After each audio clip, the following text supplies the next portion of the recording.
to you. The biggest icon in wrestling.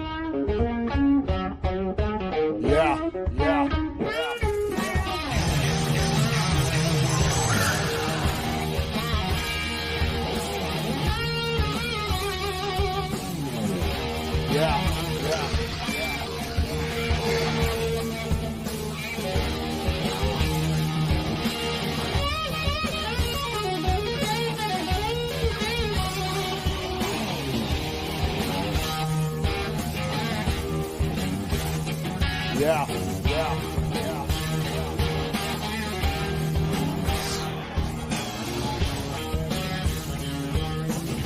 Let me talk to you.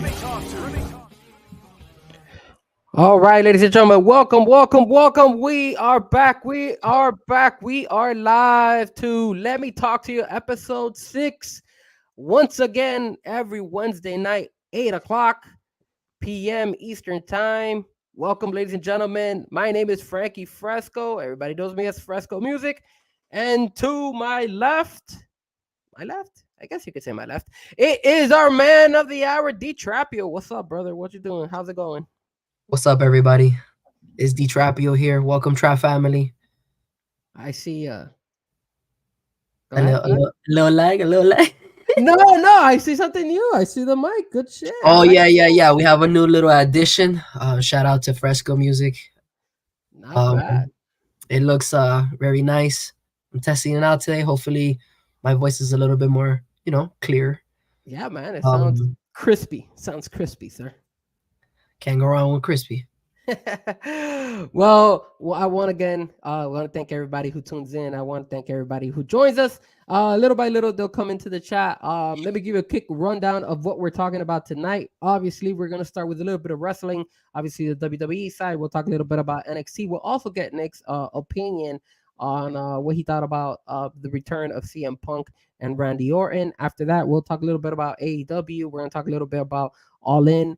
And what our expectations is with All In. And then, of course, we will then jump on to the Miami Dolphins talk, where we're going to talk a little bit about what happened on Black Friday, talk a little bit about Hard Knocks. I'll show some stuff that you guys, if you haven't seen Hard Knocks, kind of show you a little bit of clips that I was able to find on Twitter. Then we'll talk a little bit about college football. Some college football we're going to talk about. Yes, sir. We got some news on college football. We had a big game this past weekend. Then we'll talk a little bit about the Miami Heat. Unfortunately, you saw what happened yesterday. Right. And then finally, we will close it out with some soccer, where we'll talk a little bit about everything, some new rules out there, also a little bit of champions that happened tonight. And then also at the end, Copa America, which is coming next year here to Miami for the grand final. So it should be fun. Should be fun and entertaining. But first, let's go ahead and start with NXT. Last night was a very, very exciting NXT. The two things that we wanted to talk about is, number one, the controversy, what everybody has been talking about, Chase U, the scandal of the whole wrestling world right now. Chase U. Chase came out and he basically went ahead and told the media that there was a significant amount of funds that were spent. Now, he didn't specify where these funds were spent, but he did say he took out the funds and he spent a significant amount of the money of Chase U, and now it looks like Chase U is a little bit financially not stable. Remember, they are the ones, they need those funds in order to be able to continue to bring excellence to Chase U and bring professional sports entertainment into the WWE world. So Chase U came out and addressed the media, addressed us, the fans. Nick, what do you think? What do you think he spent the money on, or what do you think about the whole controversy? What do you think, if he is he really telling us the truth? Do we know where he spent the money? Is there any way he's going to be able to get that money back? What's your thoughts overall in general with this hot topic right now? Well, right now, I mean, it seems like, the scandal has finally been open. Things have been shined, and it seems like the leader is taking all the blame. But honestly, I mean, there are little key features when it comes to the pretty much the speech or interview that he was giving out. When the interviewers were actually asking him, "Hey, like, what do you mean by misuse of funds? Like, what was going on?" And then if you look to I believe her name is JC. Mhm. She kind of like, gave this like nervous shyness type of, body gestures, and there's more to it. Obviously he's the leader, he's gonna take the blame for it. I don't know. I feel like this storyline is such a like a left hit to the field. Like, it's so random. Like, I mean, it's a build up, but I'm just gonna sit back and see what's going on with this scandal. I mean, I know you like it. I'm just gonna sit back and relax before I jump the gun and say, "Hey, what's going on with this?" Well, again, I think for me, Chase, you, uh, again, they're in severe debt. We need more information as to where he spent those funds. Chase U's not looking good, and the most important thing is how are they going to rebound from this? You know, how are they going to go ahead and take care of their university program and make sure that they're able to recover these funds, because we don't want Chase U to go away. We want Chase U to still stand strong and succeed in the WWE world. And right now, it's a big scandal. A lot of people don't know what to think about. I personally myself, I like this storyline. I'm not gonna lie to you. I think it's funny. I like the fact that they're doing this controversy like a university, which is funny because, like, you know, like other universities like Michigan with sports and all that stuff, and you know, That's true. That's true. it just makes sense. It makes Now sense for you me. bring that up. That is true. People like this type of gimmick, and I mean, on a side note, I think that this is a great storyline. I think they kind of like killed it by coming up with this, and again, I think they should run with it. We don't know where they're gonna go with this, but I think it's gonna be fun, and I think people will still be talking about it. So we'll see where the scandal leads up, and then we'll see if the more and more stuff gets revealed, the more and more we'll go ahead and talk about it.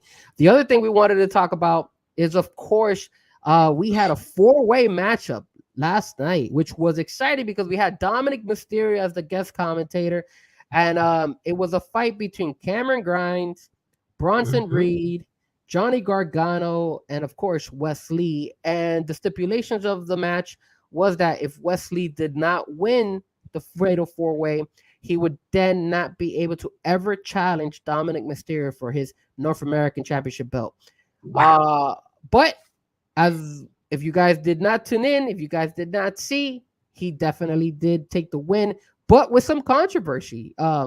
Unfortunately, Bronson Reed got attacked by Ibar and from the Viking guys. Um, I was a little bit upset from the Viking Raiders that Ibar came and interfered. Man, I actually wanted Bronson Reed to win. I think it makes sense for them to let Wesley obviously win because Wesley has been trying to regain his championship belt since he lost it the first time to Dom. But what you think about that match? I think it was a very exciting match. What did you think about that match, that Fatal Four Way? I think it was a great match. I think there was a lot of, like you said, a lot of things on the line right now. Wesley wants to retain that championship again. Dom took it from him. Commentary from Dom was was spot on. I really liked, you know, the extra kick that he gave to the match as commentator. But overall, the Fatal Four Way was a great match. I think Bronson, how when the three of them picked up Bronson and slammed him on the floor, or Wesley just doing these crazy moves, or Gargano, just having a way of just making crazy moves. I think the match was overall. I think it was pretty entertaining. When it comes to Wesley overall winning the match, and Bronson getting interrupted by what's his name again? Ibar. I don't want to. Ibar. Ibar. And it's clever that they continued on the feud because they had fought on Monday Night Raw, so having to continue that was pretty sneaky. So overall, I think Wesley deserved the win, and hopefully we see another classic between Dirty Dom and Wesley. Yeah, man. He obviously won the Fatal Four Way, and now he gets to challenge Dom at Deadline. And then I don't know. I think personally, I think in Deadline, I think Wesley might take it. I think Wesley might actually defeat Dominic Mysterio. I think Dom has held that belt for a very, very long time, and I think they're gonna do something different with Dominic Mysterio. So I think that's why I see, unfortunately, Dom losing it. But what we could do is, since Deadline, I believe it's next week. I think it's November the. Let me look at the date. I think it's November the 9th is when they're having Deadline. Yeah, November the 9th. So what we could do is hopefully next December week. the 9th, you mean? I'm sorry, December the 9th. Hopefully we could go ahead and take a look Tune at in. and do our predictions for Deadline. Obviously, because there's also the Survivor Challenge. We could go into depth as far as like what that match is all about. Of the two matches, they're going to be for the number one contender matches, which is going to be for the women's division and then obviously for the men's division. And then now talking a little bit about AEW. Not too much to talk about. Me and Sean spoke about it last night on the Squared Circle Digest. So if you guys didn't get a chance to listen in, make sure you tune in. Tune in either to Sean podcast, Sean Stanley Sports Talk, or you could check it in on my old previous videos of yesterday. I also usually repost. What we did want to talk about today, as far as the AEW side, was All In 2. This is the next pay-per-view, big pay-per-view, and mostly what Sean said last night was right. It was actually kind of like it should be AEW's WrestleMania. Um, the numbers have come out, and we didn't go into the much depth last night about it, so I wanted to speak to Nick about this. Pre-sales, they sold 27,349 tickets, which is not bad compared to last year. Their pre-sale tickets last year were 36,000. So they're averaging about the same amount. One thing that Tony Khan did do as well is basically say that he wanted to announce that this will be the last time that AEW will be in Wembley. So I don't know if that was a strategy for him to be able to get as much attraction and sell tickets. Remember, this is the second go around for AEW in Wembley. We got to see and check and find out if they're going to be able to hit the same type of numbers or even come close. Last year's show, or well, I guess this year's show, but the first All In that they had was very, very successful. I personally myself see AEW All In 2 making the same type of numbers the second go around? I don't think so. I believe they'll still sell pretty well, but I think they're not gonna do as well as last year. Nick, what do you think, man? Do you think they're gonna overpass their record sale numbers last year, or do you think they might fall a little bit short this next year? I think they're going to, I don't want to say smash a new record, but I think they're going to meet with what they were doing before.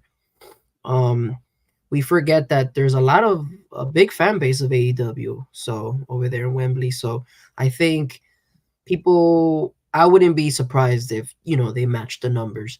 I would be extremely surprised if, they don't even reach half of what they did last year, but that's just me, being super surprised. But I think right now AEW is going to be consistent. I know there's certain things right now. There's a lot of fog in the storyline right now when it comes to AEW, the build up, the character development. You have a lot of wrestlers going through, some injuries here and there. So I know there's a lot of variables into play. However, I feel like AEW is going to still bounce back, and the fans are going to go ahead and, want to go ahead and witness another great pay-per-view. Like, yeah, last year they were able to, well, AEW claimed that they've had a total attendance of 81,035 people attend last year's, or I guess this previous All In. And again, I think AEW succeeds in Europe, obviously, because you don't see that much wrestling being done. I know WWE goes there from time to time, but nothing too big. But and like what we've previously have spoken about, I think AEW's All In is kind of like their WrestleMania, but we got to find out and see what they're going to do afterwards. Because if Tony Khan says that this is the last year they're going to be in Wembley, does that mean they'll still be in Europe? Does that mean that they'll bring it back to the States? We're gonna have to find out. And again, the fan base in the United States is not the same as it is in Europe. We could clearly see that in Europe they have a bigger fan base than here in the States, especially with the simple fact that just by them signing Will Ospreay, that's gonna help them a lot more 100%. compared to here in the United States. The last thing I want to talk about when it comes to the wrestling is of course the return of CM Punk, Randy Orton, and of course R-Truth. We had all three of them make their way back to the WWE world from Survivor Series. I spoke about it last night. Again, you could tune in to that show. But we want to get your opinion, Nick. What did you think about CM Punk, Randy Orton, and R-Truth coming back to the WWE? Man, I feel like a kid again, man. It's great seeing, good wrestlers coming back and making an impact. Each pop of every, wrestler was getting bigger and bigger. R-Truth's pop was great. It was loud. RKO, Randy Orton, the Vipers pop was fantastic.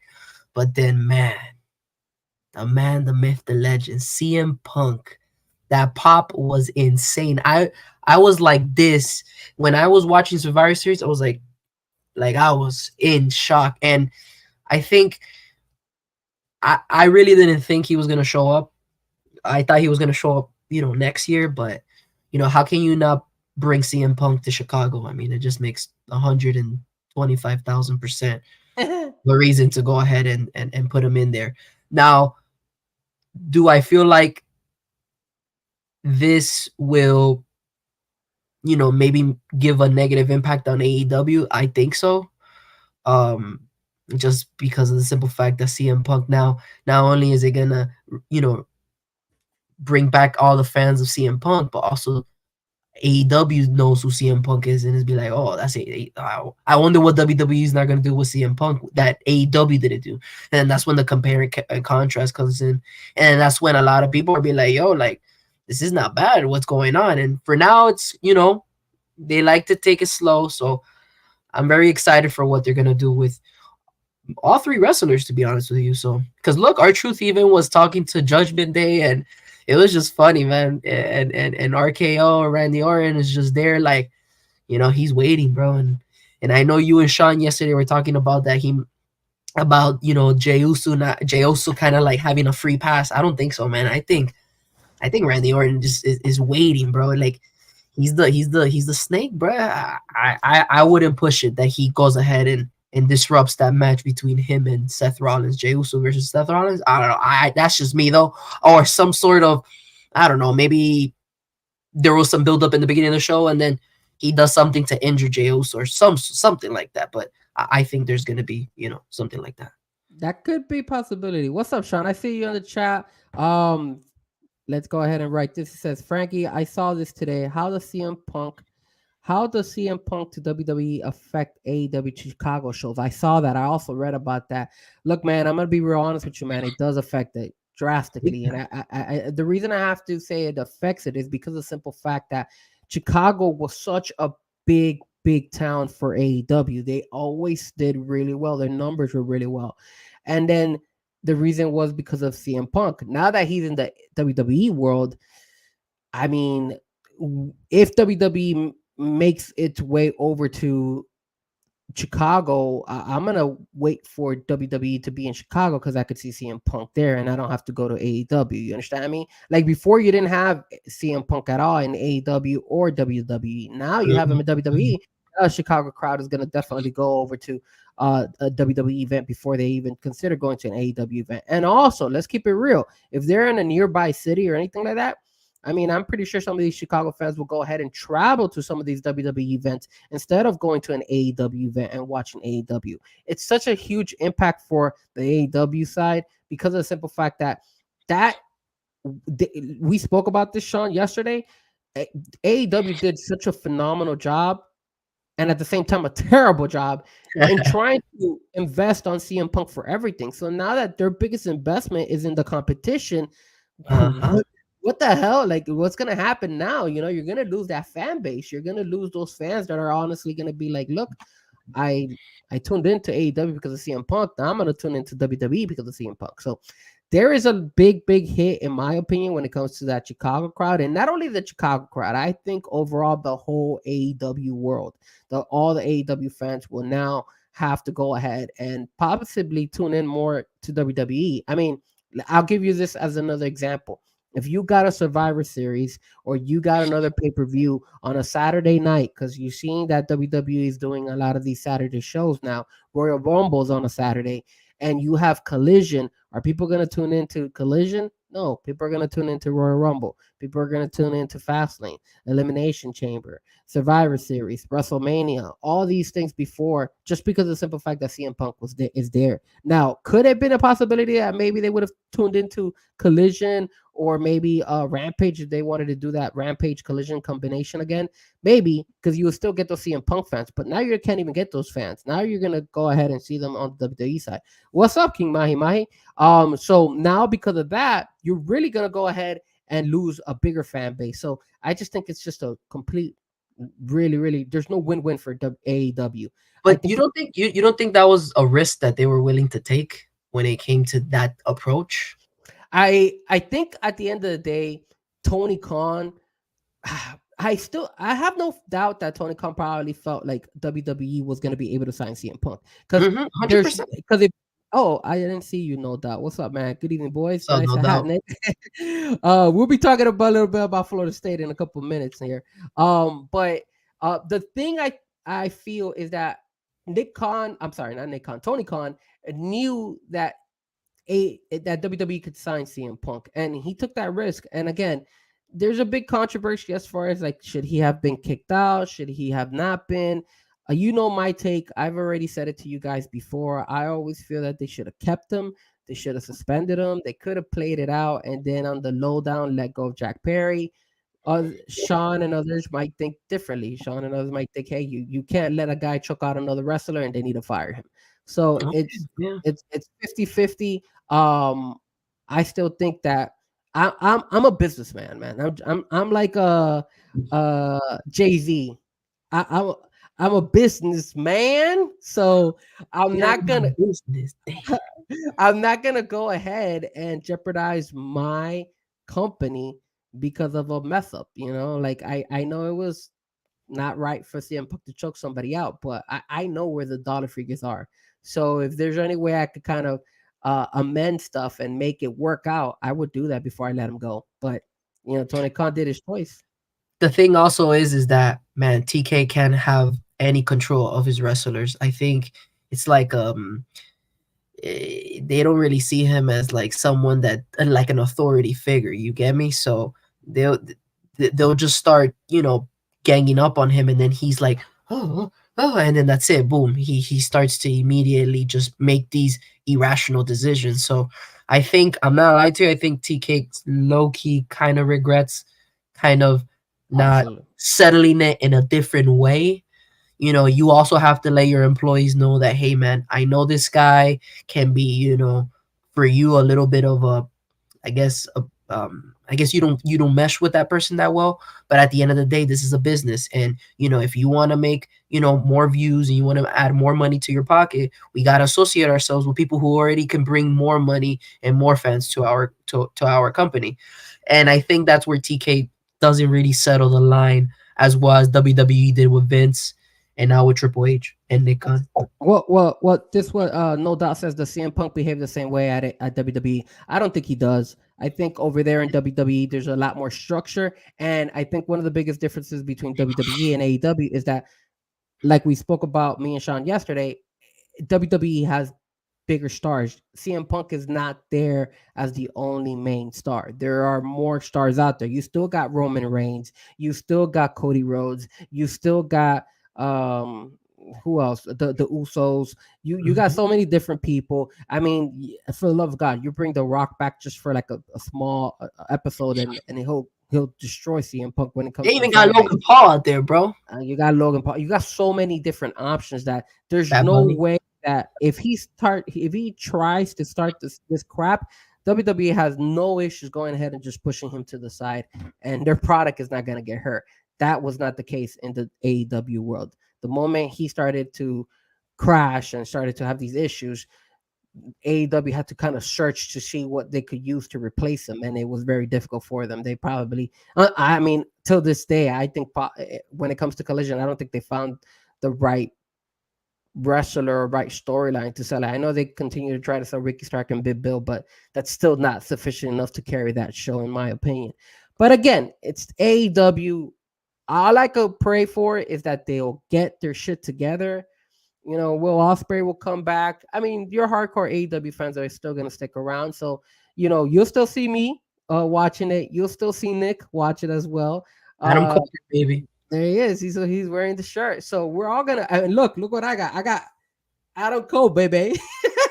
So I'm better than you, baby. So us AEW fans are still gonna watch it. There's no doubt about it. We're not gonna let go of it. But you know, we will just be a little bit more in tune with the WWE side, but we won't forget AEW. Maybe TK really didn't think CM Punk was gonna jump on. I mean, it's been 9 years, Frank. I mean, it's kind of hard for Vince not being around. Vince not being around would have given me already the opportunity to say, "Yo, this guy might sign with WWE."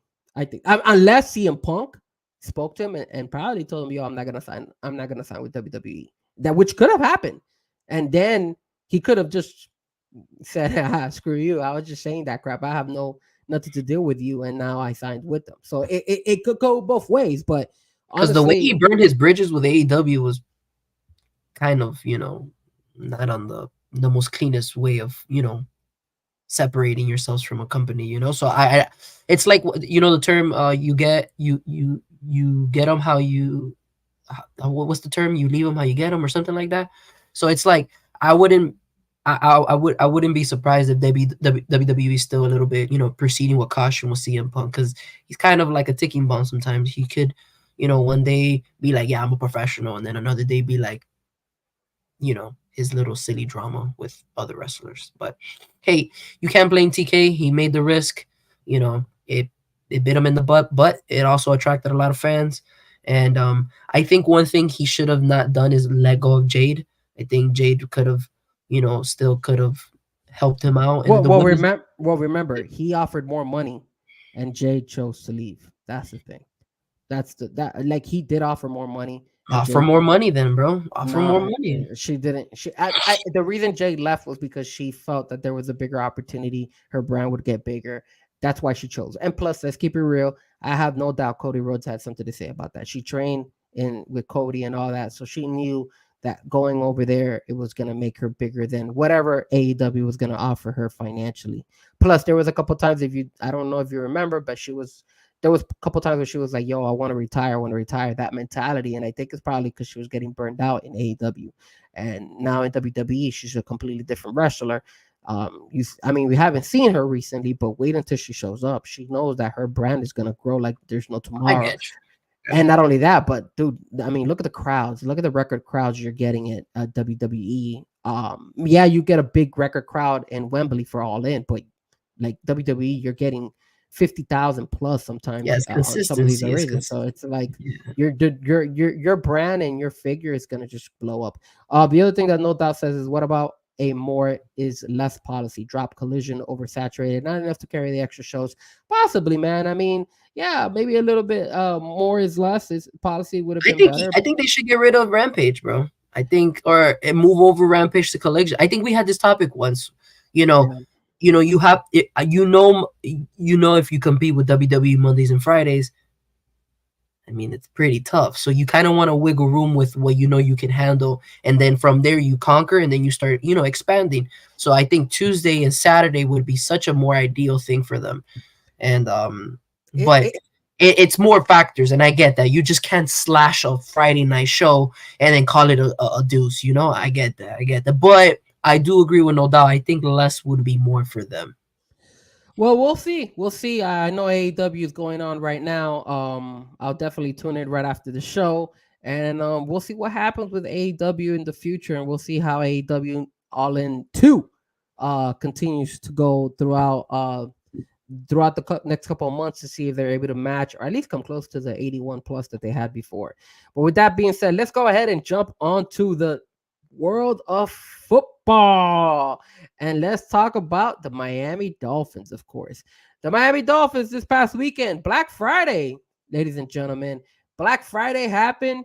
The only prime time, the only game going on Friday, Black Friday, was the Miami Dolphins versus the New York Jets. And to my surprise, I'm not gonna lie to you guys, I was watching the game with my parents for Thanksgiving, came to my place. So they stayed over the weekend. And I was ready to watch the game, and I hear somebody ring the doorbell. And when I open the door, there he is, the man, the myth, the legend, Nick, who was working that same day, comes and surprises me and says, "Yo, I'm here. I'm here to watch this game with Gotta you." do it, bro. So Gotta even do though we weren't able to, even though we weren't able to be there live, and they weren't playing here in Miami, we still were able to see it together at my house. And man, what did you think about that game against the Jets? Quick recap. What did you think about it? Man, I think this team is special, bro. I know people are gonna bring out the negative and start saying that we need room of improvement on the offense, but man, I'm not gonna lie to you, bro. If this team does, I haven't seen a team do this in a while. When our offense is kind of weak, the defense steps it up. When the defense was kind of weak in the beginning of the season, the offense stepped it up. So it's like, man, like all these things happening throughout the season. I know there's still a lot of football left, but I'm very excited. And overall, I'm always happy to see a Dolphins dub and fins up all day. And overall, I think the Jets offense is just really, really bad, man. It is. You can put Tim Boyle, you could put Zach Wilson, you could put Trevor Simeon. It don't matter, bro. You could put Aaron Rodgers out there that just got open the 21-day open window so they can come back. I mean, at this point, man, I think it's safe to say that the Jets season is officially over. They should just move on to the next season, kind of just kind of regroup all the pieces that they have, and then just move on from this year and just go on to next year. But overall, Dolphins solid win. It's always great to see my Fins on prime time. It was the only game at 3 p.m. We were all eating leftovers. It was a great time, having to see another Dolphins win with the brother and family. It was really good, man. Well, one thing I do want to mention about the game, obviously, I think the game thankfully went our way was when obviously the Hail Mary pass was intercepted by Javon Holland, and he took it 99 yards for the touchdown. That was something incredible. We had not seen typically when we saw that Hail Mary, and then he came back and he took it to the house. Nobody was expecting that. Everybody of the Jets were like, that's our typical type of season for the Jets. And it's true. It's always been like that for the Jets. They just can't, unfortunately for them, buy themselves any good luck.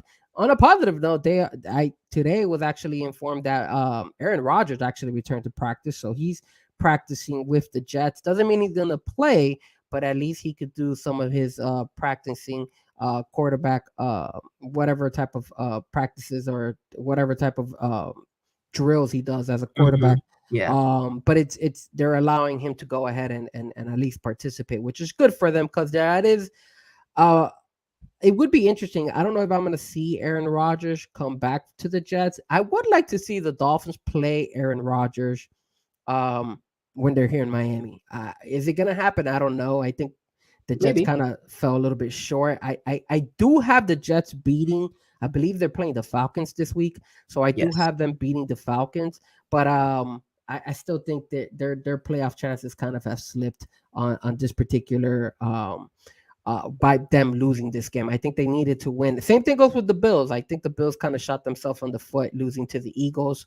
The simple fact that you have 6 losses, almost going up to 7 losses, that already kind of puts a stranglehold on you trying to get into the playoffs.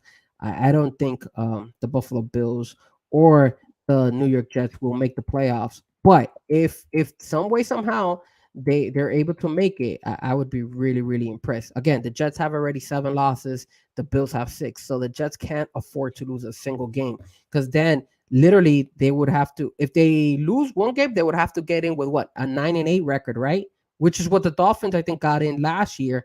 But this season, it looks like the competition is a little bit more stiffer.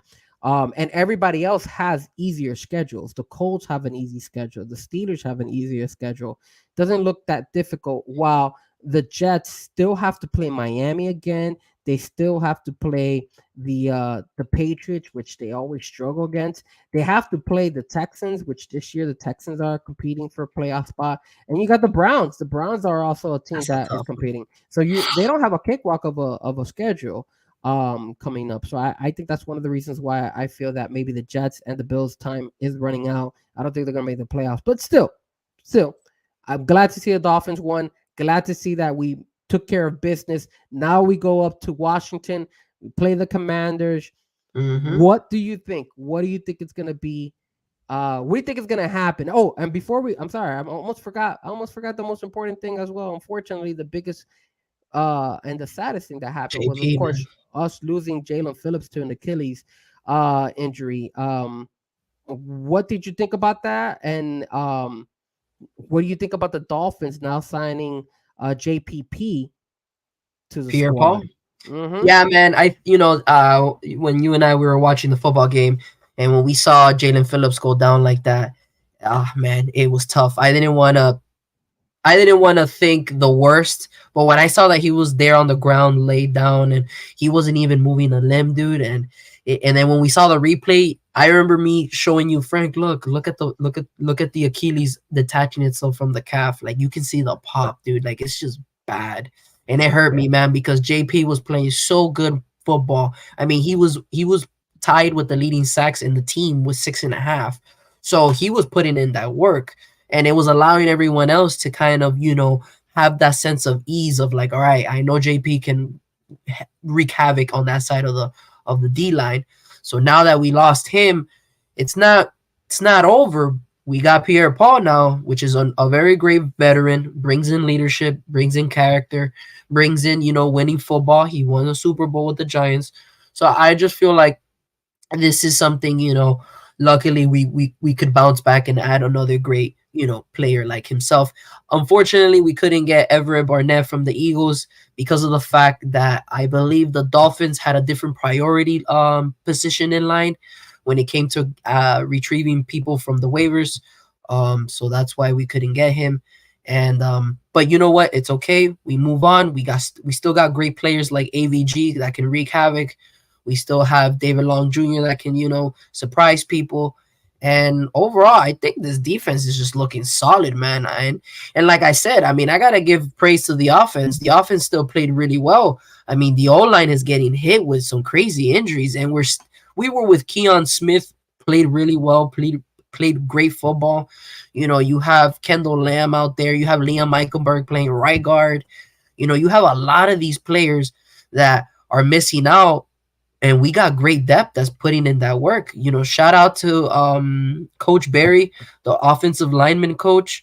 You got to give him praise again. This guy is making every O line for the Dolphins looking really, really, really, really focused and determined to prove that this team is a great offensive line. And mind you, I don't know if you've seen the statistic, but there has shown that Tua's, I think, the second or third lowest sack quarterback in the NFL. So this is really good. Obviously, it plays a part that he throws the ball 2.1 seconds in. I mean, I get that. But overall, it still gives confidence in the O-line. And, I love to see Madal Rahim, surfing out there on the end zone. So I got to still give a shout out to the offense. I know a lot of people like to, gravitate on negativity, but I'm a true Dolphins fan. And I always see, the light in that cave. And, I like and that. man, and I think now moving on to Washington, any given Sunday, brother, you never know what might happen. We get the job done. And a special shout out to Tua's judo or jiu-jitsu, whatever type of MMA he's been practicing. As you noticed, he kind of got grabbed the same way as he did last year against the Green Bay game, and it was a complete different outcome. Guy tucked his chin. He went with the momentum of him getting dragged down, and it obviously did allow him to not get such a big hit to his helmet. So overall, I'm excited. December 3rd, Washington Commanders. Watch out. Fins are coming into your town, baby. Well, if you guys have kind of not that great of a stomach, I want you to close your eyes because I am gonna share a little bit. the video that shows when Jalen Phillips unfortunately did tear his Achilles. Here's the video. I'm not gonna zoom into it, but there you can see when it pops right there. Boom, Is right that there. turf, man? That I saw a list that in since 2020, I think about 15 plus players have either had a ending surgery, I mean, ending injury, or has been out for months. And I think the NFL should take a look at their turf and what's going on, because it even backfired with them with Rodgers. So I don't know. I don't know why it's such a. I mean, maybe I just don't know enough info, but I don't know why they just don't move on towards regular grass. But Well, that's look, just. if you look at the turf and you look at his cleat is completely stuck on that turf. You understand Yeah. me? So then when Hmm. you're pushing off of that turf, you're putting so much force. Now, guys, I've never played football professionally, but I did used to play soccer. I played soccer when I was in high school, and I did play soccer when I was in college. And I still play soccer to this day. And I don't play in the big fields anymore. I play in the small fields, but I do play with turf. And one thing that we could say about turf and cleats is that when I first started playing soccer and turf, I was using regular soccer cleats. Now, soccer cleats are very similar to the football cleats. They're studs on the bottom. Football is a little bit more longer than the soccer ones, but still, when you're putting down so much pressure on your foot on that turf and you're running, it is putting so much pressure on your whole lower body of your section, your knees, your Achilles, all that section of your leg is completely putting so much pressure. When I played 2 games with regular soccer cleats because I didn't know any better. I never played turf when I was playing soccer. I would always play in grass. And after I was done playing soccer, I was like, my knees were killing me, my Hmm. feet were killing me. I was like, dude, Hmm. why am I so tired? Considering the fact that I've played soccer all my life Hmm. and do it. This is a smaller field. Why am I so burned out? And that's when my friends were like telling me, Frankie, you can't play with soccer cleats on turf. You're gonna burn your legs out. You're gonna either injure yourself or you're gonna eventually like just hurt yourself on your own. Plus, you could hurt somebody. You get stuck when you're running. It's harder. You have to lift up your legs a lot higher. That way, Hmm. you're able to go ahead and move.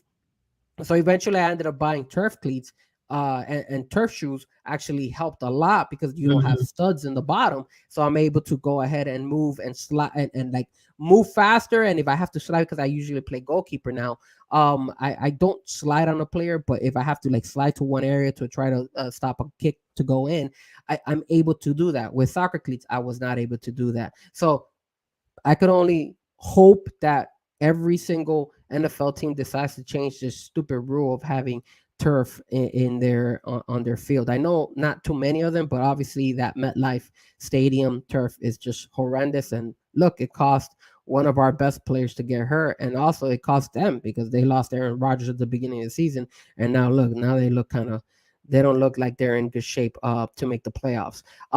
As far as the positivity, right? Let's talk positivity because I don't want to talk only about negativity here. Miami Dolphins can't complain, man. 8-3. We're doing a Hmm. phenomenal job. Second year in a And row, 8-3, sir. this is where last year we flipped, right? We all of a sudden started to take that downward turn, and we didn't win any more games except for one. So Yeah, we had a 4 game losing streak after that. yeah, so I think this year's gonna be different. I think this year we're gonna go. We have an easier schedule. We do have the Commanders this week. We should take care of business. Remember, they traded one of their best pass rushers, Chase, and Hmm. now I think the Dolphins in general are not gonna miss Phillips right now. I think Andrew Gangeko could do a really good job. I know we still Hmm. have Emmanuel Ogba out there as well. Oh, Um, yeah, Emmanuel Ogba. I forgot about him. and like what No Doubt is saying, this team is healthier than last year. Definitely, man. The most important thing out of this whole season is Hmm. the fact that and let's knock on wood, we have Tua. And Yeah. that's what it is. Like, even though Tua's throwing interceptions and stuff like that, he's still better than a lot more of those other guys that we've had. I mean, I love Skyler. Hmm. I think Skyler was a really good quarterback, but he still needs a lot to learn. I don't know if Skyler will ever be a starter, but I do like Skyler, but he's not going to be Tua. We already clearly realized that. And of course, Mike White. I mean, Mike White is good and everything, but we've never seen him play with the Miami Dolphins. on the regular season. So we don't know how things could turn. The morale in the locker room would change and all that stuff. I remember the morale was a little bit different when Tua went down and all that stuff, because Tua's a captain, Tua's a leader. So Mhm. so the most important thing right now for us, unfortunately we lost Jalen Phillips, but the most important thing is to keep Tua healthy, bro. And as long as we could keep Tua healthy, everything else we could work around everybody else, because of the simple fact that we have depth. Tyreek could get hurt, and that would be horrendous for us. But look, man, we still got Jalen Waddle. We still got Chase Edmonds. We still got Braxton Chase Berrios. Edmonds, sir. Chase Edmonds. That's back in 2021, sir.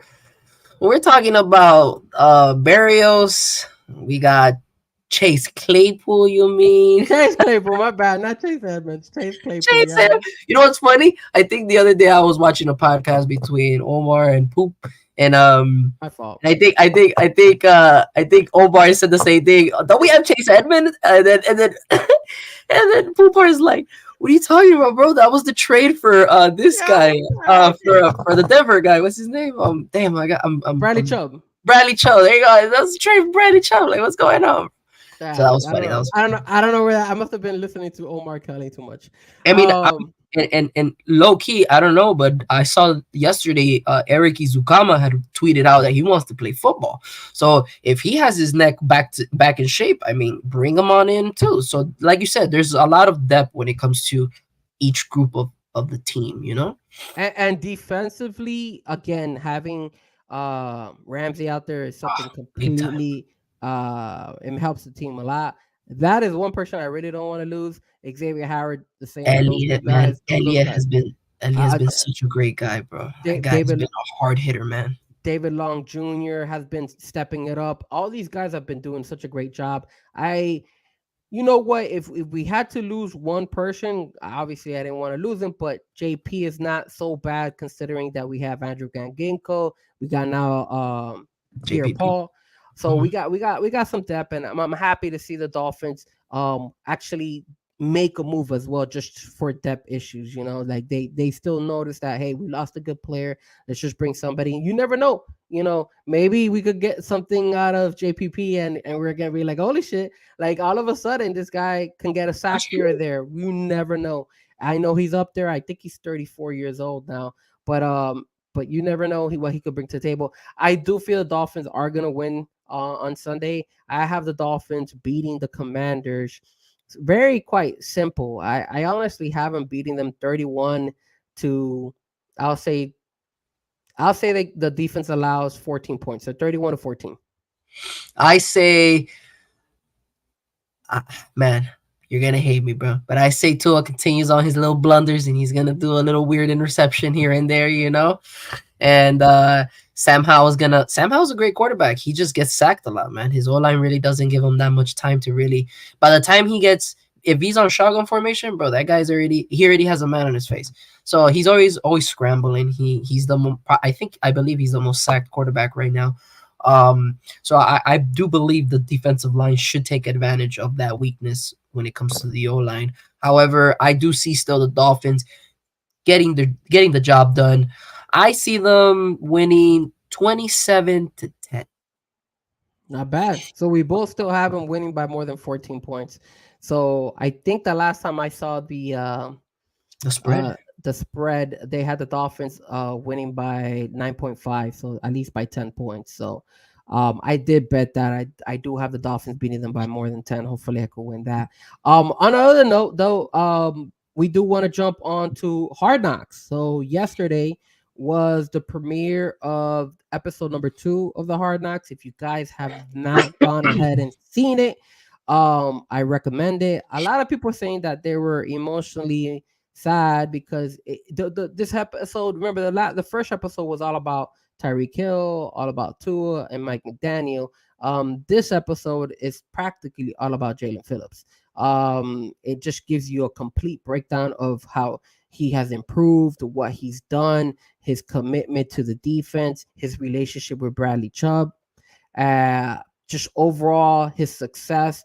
And then you kind of felt like HBO was trending in that direction where they were going to just go ahead and show everything until of course, even they even talked about his cat and they were showing about his cat and stuff. You know, they did give us a little bit of this guy of ¿Cómo se llama este tipo? Let me just show him. That way you guys can see what I'm talking about. Christian Wilkins. Christian Wilkins starts off. Obviously, I don't want the volume to kill us here, but shout out to Big E for sharing the post. There he is. That's one of the first scenes, one of the beginning scenes of this episode of the of Hard Knocks. Christian Wilkins, he talks a little bit about they know what they're talking about. There's also, they do show the Jets the, how do you call it, MetLife takeover. They like to do that a lot. The MetLife takeover, they did go ahead and show some of the fans out there, which was pretty cool. They also showed a couple of the fans of Solo D, which is a very well known Miami Dolphin fan. He's also part of the show for that split second. I'm trying to see if I see any other clips of the Miami Dolphins. I'm not gonna lie to you, man. I really thought the way the team projected themselves via interviews and stuff like that, I feel like I thought this team was like, very private, but they look good in the camera, bro. Like, they have character, like they have storyline. Like, HBO is loving this, and we're loving it too. You feel me? Like, it's just different dynamics when it comes to, person and player. So it's been copyright, but yeah, dude. So I think I'm surprised how the Dolphins are taking Hard Knocks. Being in front of a camera at all times. Absolutely, and that was a shot of Solo D when he was out there as well during the MetLife takeover. The other thing that I liked about the Hard Knocks this season was that, man, you never, and what's up, Chad? I see what is it? Dolph Freaky didn't make it. Ashamed. Oh no, he didn't. I saw that he didn't make it. But I will say this. It was kind of a different side. You guys never see a player get hurt, and you hear the player get hurt. You always see like them like sad or crying and stuff like that. But with Hard Knocks being involved, you were able to actually go ahead and see Jalen Phillips say, "Oh snap, something happened," and he's going ahead and he felt like somebody had just stepped on him on his Achilles. And at the end of the day, he was like, "Yo, my Achilles here." And the guy was like do something, he felt somebody had stepped on him, and he turns around and he notices that nobody's there. And then the cool thing was that the whole team was around him saying, "Nah, man, don't worry about it. It's not your Achilles, stuff like that." And then he knew it. I mean, you know when you know your body more than anybody else. And he was like, "Damn, it's hurting me, bro." And then these are some of the scenes that I wanted to show you as well. That's Phillips when he was coming back. That was after the injury.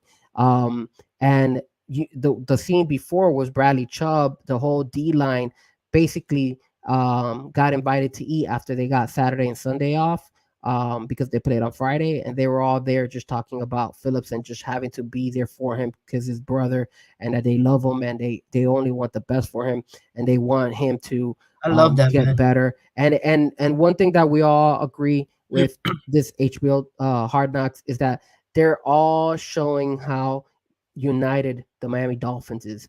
I remember the other Hard Knocks that we did. It was such a disaster. It was so much controversy, so much crap going on. This Hard Knocks with just these 2 episodes, it's a completely different team, man. And you see how they're all together, man. They all want to be one, and they want to succeed, and they want to like help each other out. They see themselves like a family, bro. And you got to give props to not only the Dolphin players, but the Dolphins coaching staff. Each one of them, every single time they start the show, they start with Mike McDaniel, helping them and improving them and showing them, giving them, reminders of what to expect, what you're gonna get. It's beautiful, man. The camaraderie. I don't know if I'm saying that right. Sorry, my pronunciation. Camaraderie. Damn it. My pronunciation. Yeah. Damn. Now you have me saying it wrong. Camaraderie. Come on.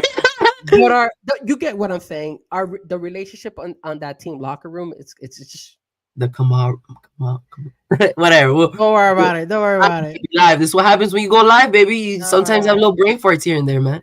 But you guys know what I'm trying to say. But at the end of the day, man, it's beautiful. It's a breath of fresh air, man. And I love the fact that the little funny part as well that they did mention was when they won and they had given the game ball to Christian Wilkins. They gave the game ball to Javon Holland, and then somebody in the background goes and says, "Oh, we're getting Monday off as well."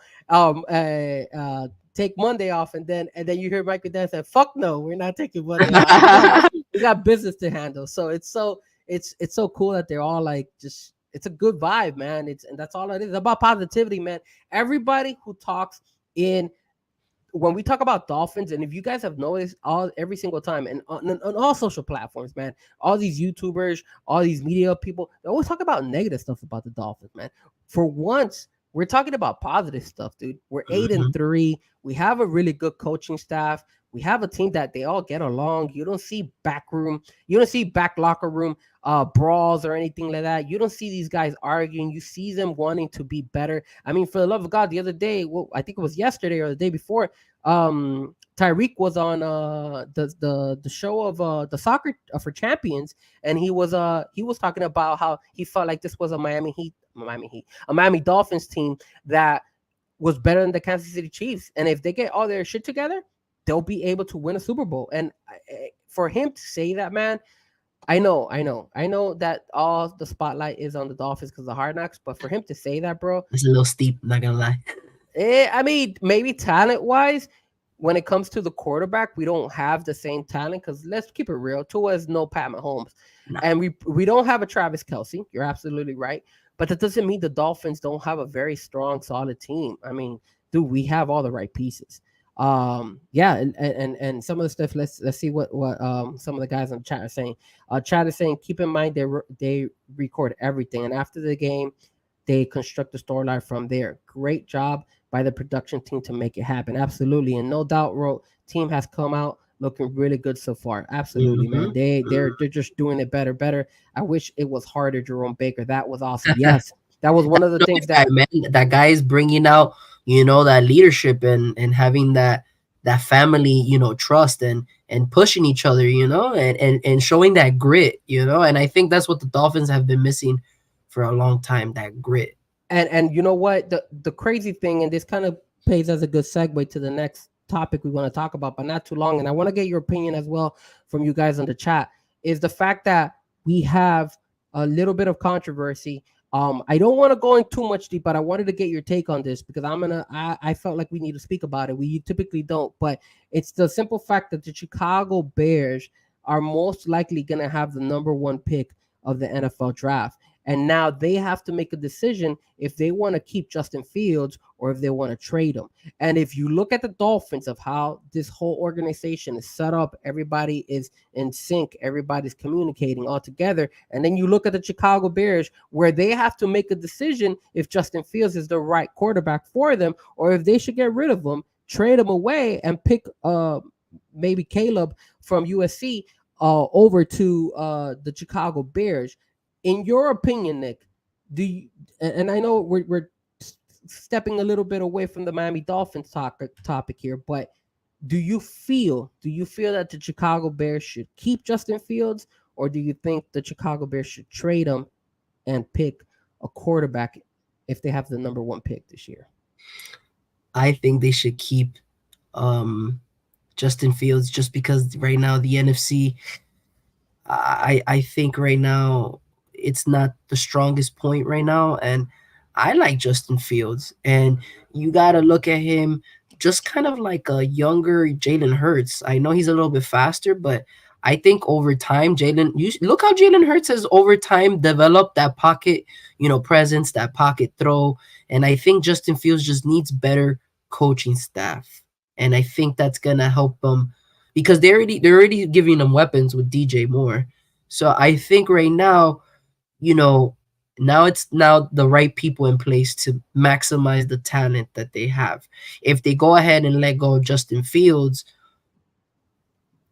man, I don't know if that's gonna really be a positive factor for them, or maybe wrong. Maybe I'm wrong. I mean, look at Brees Young with the Carolina Panthers. Are they? Let's say he does 2 years consecutively that he's poorly playing football. Do you think they're gonna let go of Brees Young? I don't think so, man. I think it's part of the process, and I think Justin Fields is too talented for the Chicago Bears to just let go of him. I think they still need to pick the right coaching staff, and I think if they play their cards right, watch out. Chicago can always step up and be a good team. I was okay. So I see the chat is saying shout out to the coaching staff. And when we look at Justin Fields, man, if you look at his numbers, and again, Justin Fields, he's been with the Bears for 3 years now. Obviously, this is his third year. The guy every year has passed for over 1,000 yards, and his touchdown to interception ratio is not that bad. Last year he had 17-11. This year he has 12-6. His QBR is 92.3 this year compared to 85.2, and he's been increasing. Now, will I go ahead and say should the Chicago Bears keep him? In my opinion, no. I think you need to trade him, and the reason is one of the things that I think. Who was it? I think it was Chad who wrote it on here. Let me see. I think he's not a good pocket passer, in my opinion. Has been successful based on that O-line athleticism to run and rush push. Jalen has missed throws. So he's talking about Jalen Hurts on that one. But I will say this. I agree with the fact that Jalen Hurts and Justin Fields are very similar where they're not pocket passers. They're mostly about running. And I think to win in this league, you need to be able to throw the football. I think Justin Fields does a better job, but I don't think I'm sorry. I think Jalen Hurts does a better job, and I think just Jalen Hurts has better weapons. That's having true. Antonio Brown, having Now O-line is better too, definitely. Yes, having those wide receivers of the Eagles has helped Jalen Hurts a lot. But overall, in general, Justin Fields doesn't have that. So He's not. Devontae Smith is really good for the Eagles, and who's their other AJ Brown? AJ Brown is the other guy. Yeah. So AJ. you have those two star receivers. You don't have that in Chicago. So I think that helps Jalen a lot, and I think that's one of the reasons why Jalen has been successful. And you're right, the O-line is legit in Philadelphia. But I will say this. You need a pocket passer to win in this NFL, and I think I would get rid of Justin Fields. I would use that to get more trade assets, like get more picks, and then improve other positions in the Chicago Bears, and then be able to just bring a pocket passer like Caleb and just have him, start taking that team to a different direction, because that Chicago organization has not been doing so well for a couple of years now. And I don't think Jalen Hurts is a passing quarterback, but you can't. I know he hasn't had the greatest statistics, but he looks much more smoother in the pocket. That's just me, though. You feel me? And I get it. The O-line plays a huge part, but honestly, I think the development is what I'm trying to say. The development is there, and if Jalen Hurts can be developed, so can Justin Fields. And Justin Fields is in my opinion. I mean, look what he did against the Dolphins last year. So he has the if factor, man. I know he ain't no CJ Stroud. I get that, but at the same time, though, there's development and there's something that you can kind of work with. I don't like how.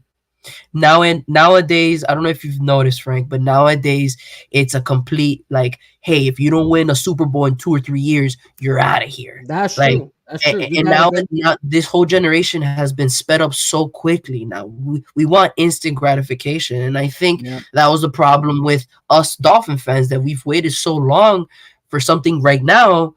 And all we needed to do was just be patient. You get me? And I think that's the problem with a lot of football teams right now. And you just can't hit home runs like Patrick Mahomes all the time. So, but I like Jalen. I like his development right now. Is it something that's gonna push him to accelerate to the next level? I think he still needs more time, but overall, I think Justin should stay in Chicago. As far as Jalen Hurts is concerned, now that you guys are bringing it up, and we weren't gonna bring up so much Jalen Hurts, but now that my brother brings it up, I mean, I know you guys are saying, impressive. He's been struggling. Yeah, that's what I want to show you guys. You guys Chad, and no doubt you guys are saying, you know, it's his benefit of his having O line and all stuff. Look what this guy's done.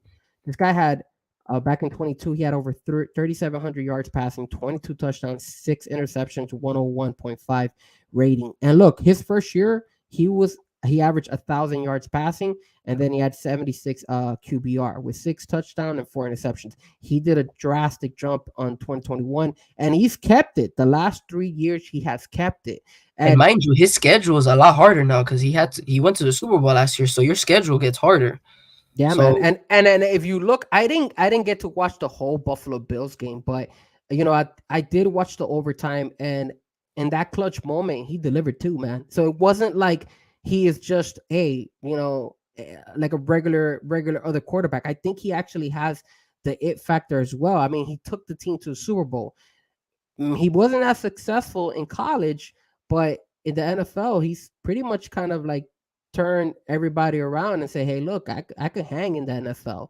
And I think Patrick Mahomes, who was another product that never did so well in college, he's been to multiple Super Bowls. So it's like, I can't knock Jalen Hurts. He's a very, very good quarterback. Even though all the things are right for him as far as the offensive line and the receivers, and obviously they have a sick defense. And yeah, they're stacked. I'm not gonna lie, but still, even being stacked the way it is, you still have to be able to deliver. Because if not, if we're gonna give that criticism to Jalen Hurts, then don't get mad when we give that criticism to Tua. You understand me? If you want to give credit to Tua and say, yo, Tua's doing what he has to do, and who cares that he has Jalen Waddle? Who cares that he has Tyreek Hill? He's delivering. You still need to show it out over there on the field. That's the same thing that Jalen Hurts is doing. He's doing it the same way. He's basically delivering it on the field. So I'm not going to knock him the same way I'm not going to knock Tua. You go out there, you do what you got to do, and you win the game. And I think that's what he's been able to do. now the chat gave a good point. What would you think if Tua was behind that Eagles line? What would you think? You think he would go to the Super Bowl? Okay, but let me ask you this. Is that Miami Dolphins offensive line this year that big of a difference right now? When they're fully healthy, when you have Connor, when you have Armstead, and when you had Robert Hunt, when you had that, can this Miami offensive line hang with that Eagles offensive line? Maybe they're not directly in par, but I don't think that Dolphins offensive line is that bad compared to that Eagles one. I think they're right neck and neck, in my opinion. Yeah, I can say so. I mean, based off on what we've seen throughout the season, I think if this was, a consistently healthy O-line, I think obviously we would see cleaner play around Tua. And I can agree with you. I think so too. But at the same time, I don't know. If we put Tua in the Eagles and we put Jalen Hurts on the Dolphins, will these two players still be as successful as they're doing right now? Would they still be doing the same way? Do you feel that? Oh man, that's a good one, man. I think if Jalen Hurts was behind the Eagles are what? I think they're 9-1 right now. They've only lost to the Jets. Man, they're 10-1. They're 10-1. They're 10-1. Okay, so if Tua was on that Eagles team, would the Eagles still be 10-1 with Tua under center? And would the Dolphins still be 8-3 with Jalen Hurts under center? I think no. I think with the Tua, yes, but with Hurts, how can you guys say no? Okay, so if you guys are saying no, wait, say that again, Nick. What did you say?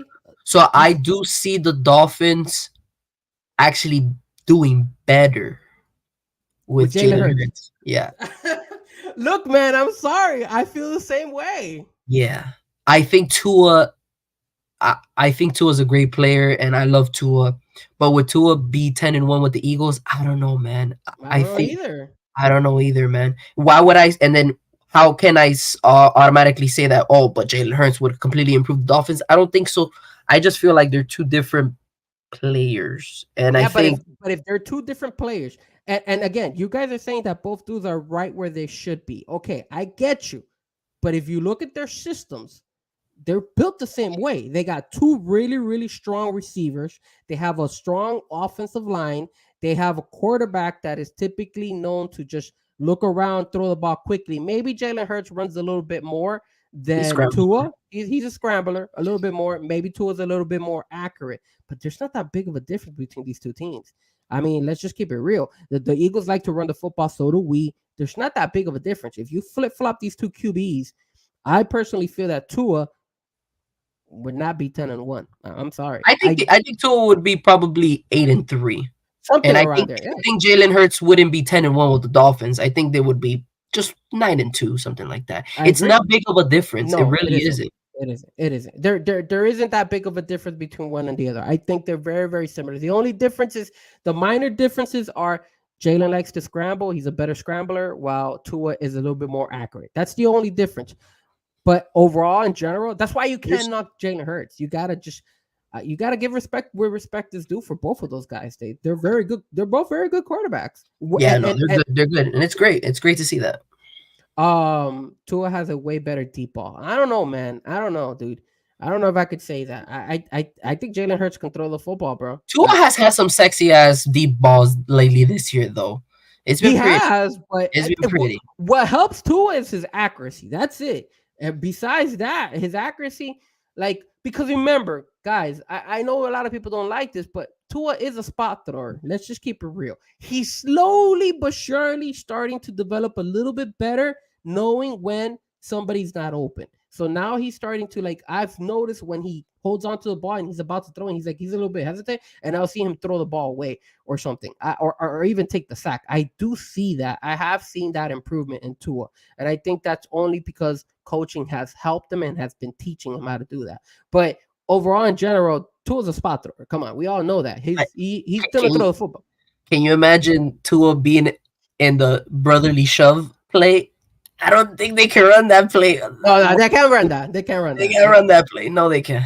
Yeah, that's one thing they can't do. That I give the edge to definitely Jalen. Even though Hurts has been playing pretty banged up lately, and it's gonna catch up to him, man. I hope not. I hope it doesn't catch up to him, because if we're gonna beat if the Dolphins want to be the best team, and if we have to face the Eagles, if we make it to the Super Bowl, I want a healthy Eagles team. I don't want an injured one. I want Dolphins to do what they got to do to win. So at the end of the day, I don't have a problem beating. I think we have enough to beat Hurts. I think at the end of the day, the Dolphins, by the time if they reach the Super Bowl, there should be so much in sync that I don't think there's anything that should be able to stop them. You feel me? That's just how I think when it comes to the Dolphins. No doubt writes, every QB that throws with anticipation is a spot thrower. That is a compliment. Yeah, it's true. And then Chad writes, disagree. Tua can run that play. It's rugby scrum. Hurts is being protected the whole time. Chad, we're not gonna see eye to eye when it comes to Hurts, bro. I don't know. I love man. Tua. I think Tua's super talented, and I'm very happy that Tua's behind center for our team. I'm not saying that he's a scrub or anything like that. I think Tua has plenty of talent, and there's a lot of development that has been. He's done a big jump. So, but to agree to disagree, and we'll just continue watching them throughout the season. Of course. And now let's switch it up a little bit, just for a split second, ladies and gentlemen. We want to talk about. Do we have to talk about these damn Knowles? Can we talk about something else differently for a split second? Can we? My Gators lost. They took that big L in Gainesville against Florida State. Now, I did watch this game. I will tell you this, guys. I know Florida State right now is in fourth spot to make it to the playoffs.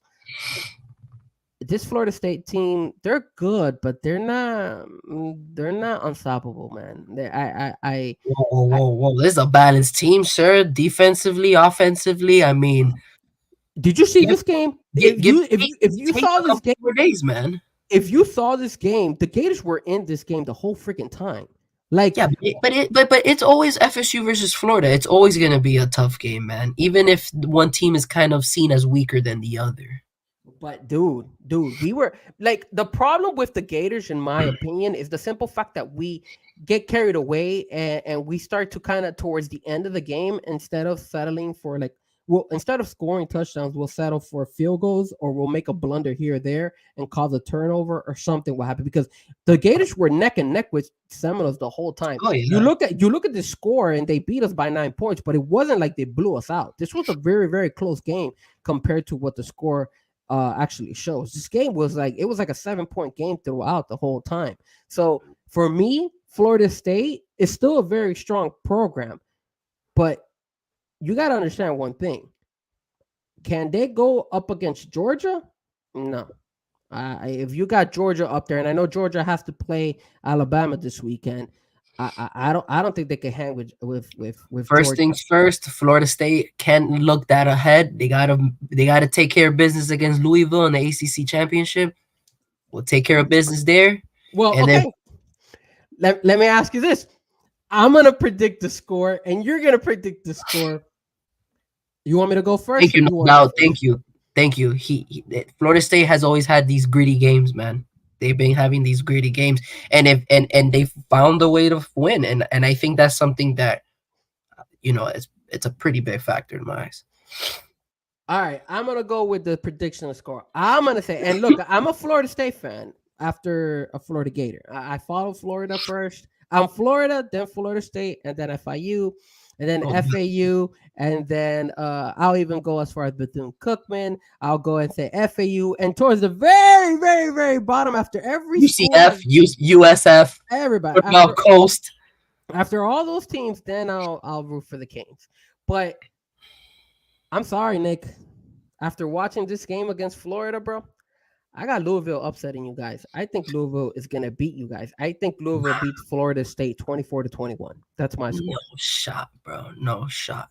This is gonna be a low scoring game. This is gonna be like a 20-14 game. It's gonna be gritty, man. It's just when the game is in reach and it's like back and forth. The Florida State Seminoles, they know how to pull out a win, man. And I get it. Sometimes flirting like that can cost you. I don't know. I remember Tate is not a rookie. The guy's been there for a good amount of time now. He just needed to get that shrug off, that nervous shrug, and I think he's gonna play better. I think he's gonna, learn where each receiver has to be at, and the running back has been playing phenomenal too. So I think the Noles are gonna get the job done. Like I said before, it's gonna be like a 20-14 game. I don't know, man. You got a couple of teams that are going to be tough. I think Louisville actually had lost, if I'm not mistaken. I think they did that. I think they lost to. Didn't they lose to Kentucky? I think Louisville lost to. Or Duke. Who did Louisville lose to? I think they lost to Kentucky this past week. Let me look it up. I think they lost to Kentucky. Yeah, they lost to Kentucky, 38-31. They lost by you see? Touchdown. Yeah, but still, man, it's again. Okay, so let me look at something.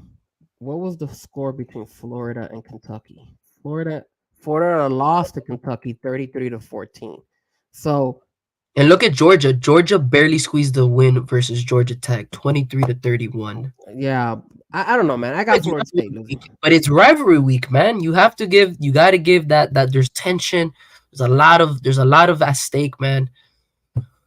I like No Doubt. I love No Doubt. His positivity. Hell yeah, baby. Throw it down the field, Tate. Let everyone know who you are, goddammit. Let's go. I don't see that happening.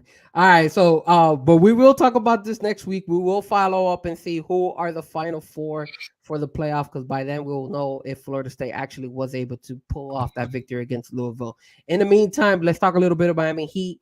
We don't want to talk too much because the Miami Heat, bro, they kind of let us down last night, losing to the Milwaukee Bucks. That three by Dame Lillard really killed us. After that, was points between them, bro. Dude, it was just bad. But I wanted to ask you something. So the two questions before we proceed to the next topic. But the two questions I have about the Miami Heat. Number one. Is the Miami Heat not making it out of the group stage of this tournament already a downfall for the Heat this season to begin with? Do you feel that this season is already a downfall? Like, it's been a failure as of right now for the Miami Heat? Nah, man. I think this is something that I would say is kind of like a weight off of their shoulders.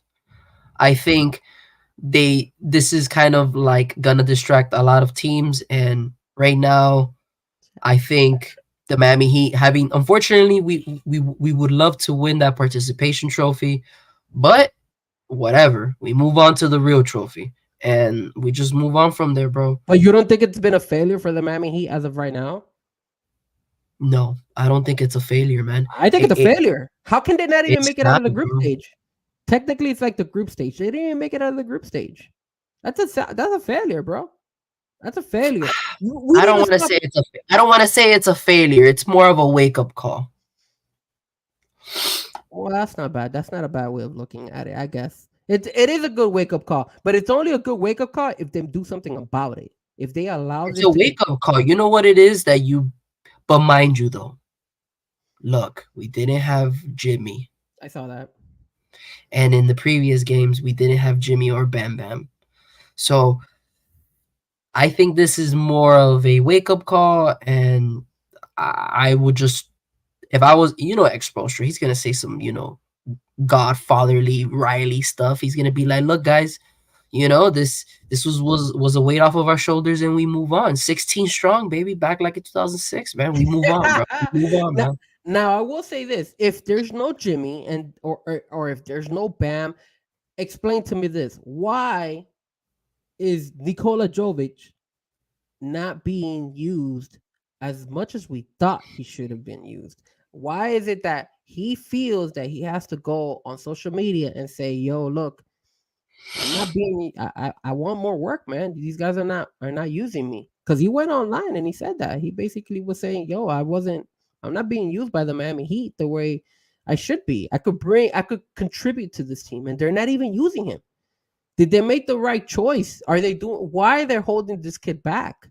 Like he wants to play and he feels like he could contribute to the team. Do you think he contribute? I think he can.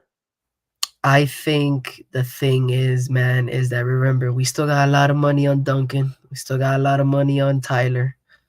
And right now, this Jaime Jaquez Jr., energy, this frenzy that's going on with him, they're vibing with it. And with Nicola, people are not giving him enough credit. The guy is actually probably top 10, one of the best European basketball players right now. Now, do you ask me why they're not utilizing Jovic correctly? That's part of he culture, man. You got, in order for growth to happen, you got to be in uncomfortable situations, and I think that's something that he doesn't realize yet, and he's too young to understand. But that's just me, though. That's how I see it. You feel me? And then eventually, I believe they're gonna go ahead and he's gonna see the bigger picture. However, I do like that the kid has, that spunk of letting know, yo, like, come on, bro, like I can be utilized differently.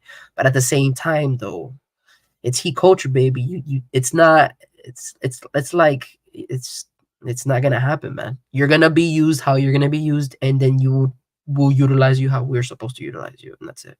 Well, again, now if you look at his stats internationally, and I'm trying to look at his stats, I'm trying to find his stats when he was playing internationally. He was And doing he really. reiterated himself. He said, "Look, I'm not trying to say that I'm tired or that I'm bored with the Miami Heat."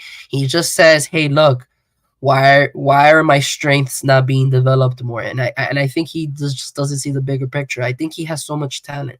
Just, but at the same time, though, like I said before, I like that he's outspoken. And even Jimmy said it. He's like, "Yo, Nicola's not he's not a 5, he's a 4, or whatever it was that he said." So Yeah, I saw that. So if Jimmy Butler was Jimmy being sarcastic, or was he actually also agreeing is with he culture, man? You Nicola? don't know, bro. You don't Was know. was was he actually going ahead and saying, "Yo, hold on a second, we're not using this guy like we're supposed to"?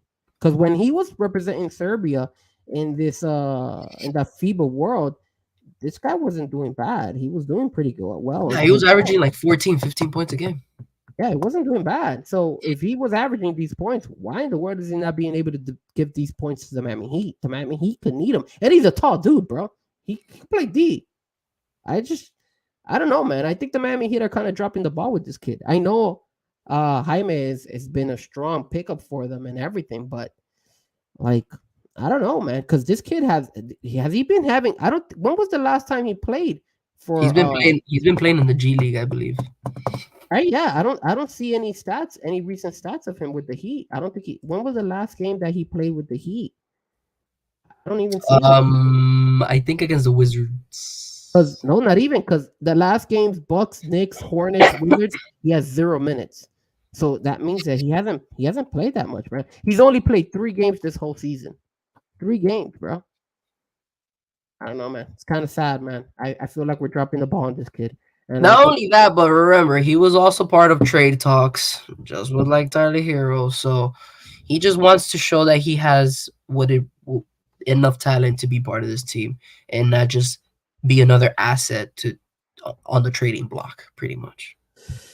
well, I on the opposite end, as far as the tournament is concerned, I see that it was a failure in my opinion. I know a lot of you guys don't agree with me and say who cares about this tournament and stuff like that, but you want to know something? This tournament, like what my brother says, I think it is a wake up call. If they're able to turn it around, okay, I can understand it, but I'm gonna tell you right now, this is not going well for the Heat right now. The Miami Heat need to turn this around and make this uh a priority to turn it around because we're tired of these slow starts. We don't want them. This is not going to help them because we don't want the Miami Heat to be in the same situation as last year, where they're the number 8 seed or number 9 seed or whatever, and they're playing in the play-in, and then they have to. And by the time they could upset some of these teams, and then if they're able to do the same thing as they did last year and make it to the finals, they're all hurt and injured, and they're all burned out because they've given so much. Like, dude, let's make it happen, bro. Let's turn things around because we don't want the same crap to happen as last year where we're just start slow and we don't have it. At least this tournament is giving them the possibility to try to improve. But I don't know, man. We have to see. It is a long season. There's a lot to come. So only time will tell. And now finally the last thing we're gonna talk about is of course soccer. We're gonna try to keep it as quickly as possible. Number one is of course the MLS. Now, Nick, explain to me: is it official? Is the MLS forcing teams to change their turf into grass? The teams that have that, is that officially has been announced or not yet? No, sir. But it is a speculation. It is rumor, and when rumors occur with the name of the Messiah, um, it could really possibly occur. And I honestly feel like Messi is a big role model and the biggest piece of profit for MLS. So I honestly feel like whatever Messi says, it has to go. And I mean, I don't know if you saw, but they also has said that they're increasing the designated player slots so they can bring in more outside of the country type of players. Oh, sorry. That way we could bring Luis Suarez. So what you're telling me is that MLS is cheating for Inter Miami, right? Sir, it's kind of like AEW and CM Punk. They're putting their eggs in one basket, sir. You know what though? They're putting the eggs in the right team basket though. I rather them no, the market is great. I mean, I'd rather them do it here for Miami than any other team out there. So I'm glad that they picked Miami to do all these changes because it's only going to help us. And granted, I expect Inter Miami to win championships. Like, yeah, they won that tournament and we were all happy, but I expect them to win tournaments. I expect them to win the MLS league. Yeah, I mean, they don't have the win. greatest player in the world. Bro. If they don't win, this is a huge letdown by Messi and friends. That's what I call it. Messi and friends. Yep. Because those are all his buddies. And at the end of the day, Inter Miami, you bring all those stars and you still can't win. And again, you don't even, I mean, granted, Messi doesn't have to play all the games either. Remember, we have Copa America next year. So he's probably going to be out for a couple games during that time. I don't know if MLS is going to be playing during that time. But overall, though, if you have a Luis Suarez there, I don't see why Inter Miami should not still be able to win. I mean, that's one of the biggest things that they were still missing because they had Joseph Martinez. Joseph Martinez He's okay, but he is no Luis He's not Suarez. enough. Yeah, Yeah, and Campana is a good soccer player too, but he is no Luis Suarez. Even as Luis Suarez's age, the guy is still a baller in Uruguay. He's still there. that guy's still a baller, man. Like you said, bro. I think MLS, I think Inter Miami has to go for with the treble. Now, if they don't win the treble and they just win the MLS season, I still think that's a positive outcome. I think that's what Messi was brought here for, and it was for trophies. Well, remember they're playing in that. They're playing obviously in the MLS regular season, right? They're The U.S. playing. Open, They're playing in the oh, U.S. Open. U.S. Cup, the U.S. Cup, They're playing in that one. They're playing in the one that they won, right? The inaugural one that they did, CONCACAF Champions League or whatever. and then they're gonna be playing Copa Libertadores. So That's right. so you have four different trophies that this team can win. Now, if Messi, again and again, I know his legacy's already been set. Everybody knows that he's one of the greatest. But if he's able to pull off 4 wins, like three Four trophies, chips in 1 year, four trophies bro. Price, that would be Phenomenal, man. I would love impressive. that. That's Yeah. impressive. That's impressive. I gotta give him props if he does that. Now, if he only is able to win the MLS Cup, the regular season cup, I'm not like you, sir. I'm gonna be disappointed. I need more than one championship, bro. Bro. I Sir, mean, you want to crown this guy the GOAT? Well, go deliver. You deliver, sir. You come out there, you play, and you make this team a champion. I understand that it's not just him, but he needs to deliver. He is the GOAT. He is the number one best player in the world. They just gave him that stupid Balón de Oro, which I don't think he should have won it. I think somebody else should have won it, but still, I get why he got it. He still won it. You know, I'm not hating on him, but he's the GOAT. So if he's the best in the world, he needs to deliver. And the talent here in North America and Central America and Copa Libertadores, which is South America, Messi's better than these guys. Let's just keep it real. So a lot of the South American players do not play in their club teams in their countries. They play outside in Europe. So I don't see why Inter Miami cannot hang with a Boca Juniors or hang against a freaking River Plate or hang against a Millonarios from Colombia or a Nacional from Uruguay. I don't see why they can't, and I don't see why they can't deliver. Look, man, the same way you want to put pressure on Tua to deliver, the same way we want to put pressure on the Miami Heat to make something this year compared to last year, the same way we put pressure on CM Punk having to deliver in WWE and Roman Reigns being the number one guy in WWE, the same way MJF has to deliver in AEW, same way, bro. Messi better deliver in Inter Miami. If not, get him out of here. Like I said, man, I think the standard, I get you. I think the standard should be that he should be winning all the trophies, but he's only one guy, man, and it's a team effort. Like I said before, I think I'm happy with him just bringing trophies to the federation, You give this guy or excuses? to the organization. Don't Say give what? this guy Nah, excuses. no excuses, sir. Only facts, sir. And I just feel like Messi. Look, he came in and won one trophy, which was the CONCACAF. And now we're asking him to win the MLS trophy. And if he does it, Win 4, baby. Win all 4 of them. oh no, 100%. I mean, if I'm gonna label him as the GOAT, then then he needs to win all the trophies. Oh, let's talk about that big boy league. Oh, You're right, Chad. You're right. So, Chad, I don't want to talk about Chelsea because my Chelsea team is just falling apart. I mean, I wanted to talk about champions because champions did happen. Obviously, we got to bring up, of course, EPL. Just to give you a quick glimpse of what happened. Obviously, Chelsea is number 10 in the standings, and we got our asses kicked by Newcastle, which doesn't surprise me. And then number 1, 4-1. number 1 in the standings, of course, Chad. I'm doing this for you, Chad. I'm doing this for you. There it is.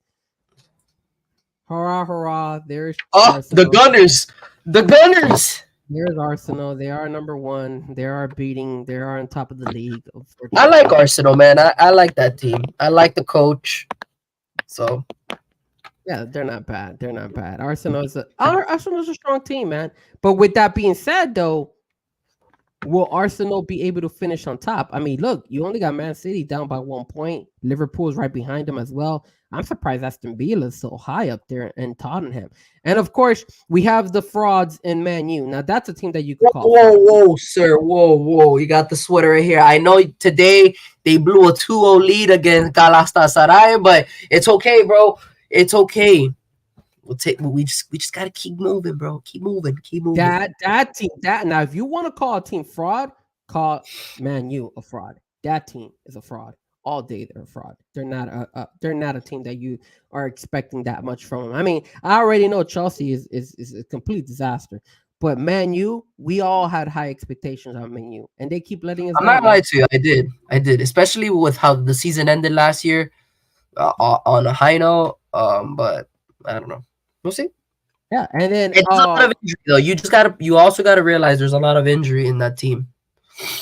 Well, on a side note as well, which was what we were going to talk about, is obviously what happened in Champions League, and of course, there it is. Of course, you're gonna hate me for this, but we have some good teams that are actually showing up in Champions League, and we have some teams that are kind of falling a little bit short. So obviously, yesterday we had Lazio and Celtic. Lazio 1-2-0. Shakhtar 1-1-0. Dortmund beat Milan. That was a good game, 3-1. Your boy Pulisic, man.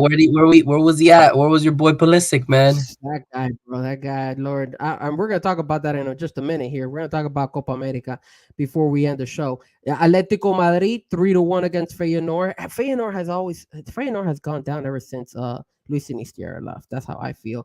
PSG and Newcastle. Newcastle's able to beat Chelsea 4-1, but they can't beat PSG without a Neymar. Get out of here. And Mbappe, come on. Barcelona beating Porto 2-1. The Young Boys winning 2-0. Man City 3-2. That Man City game was entertaining. And then you got the frauds, of course. The frauds. Galatasaray was the frauds. Man U 3-3. How can Man U get tied with Galatasaray? Come on, bro. Galatasaray for real? Onana had a pretty bad game. Was very weird. Was Davinson Sanchez playing in that game? No, he wasn't. Of course it wasn't. Icardi was playing. El Argentino. Sevilla lost to PSV. Well, that's a little bit shocker, but they had a red card.